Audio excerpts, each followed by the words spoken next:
Bular bugun Namangan Chust yo'l olyapti, xudo xolasa. Biz hurmatli kuzatib boradigan obunachilarimiz, do'stlar, biz Namanganga anarog'i kecha qo'yilgan videoda anarog'i davomchisini, bolasini qo'ymoqchimiz. Do'stlar, bagajligimizni hammasidan bor. Namangan Chust Sherzodbek ukamiz o'sha yerda faoliyat olib boradilar. Biz bitta berilgan bagajliklarimiz 3 qo'rg'a, 1 qo'rg'a, 2 qo'rg'a va yangi tipli bagajlarimizdan Damas'ga usulli, yengili, boshqa va hokazo anarog'i hamma bagajimizdan bor. Hammasidan bor. Ichida jo'natib berilyapti. Endi qizig'ini aytamizki, sizdagi narxda chiqadimi, chiqadi. Aloqa chiqasizlar. Bagaj narxini avvalo bizdan so'raysizlar nech pulligini.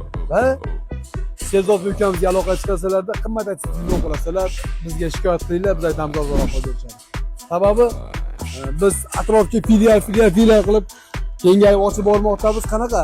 Sizlarning uzoqlaringni avvalo yaqin qilish uchun do'stlar. Maqsad bitta. Shu xolos. Do'stlar, kimga zarur bo'lsa usulli bagajlarimiz avtobagaj. Faqatgina avtobagajda bor xolos do'stlar. Aloqa qilinglar. Bizning adresimiz Marg'ilon shahrida joylashgan. Marg'ilonda ham qoq markazi Marg'ilon kaboblari arabchashlikda oldidan kirgan ko'chada ro'parda firma Atlas eski tashkilot ichida bo'lamiz do'stlar. Asl nomerlarga telefon qilinglar. Assalomu alaykum.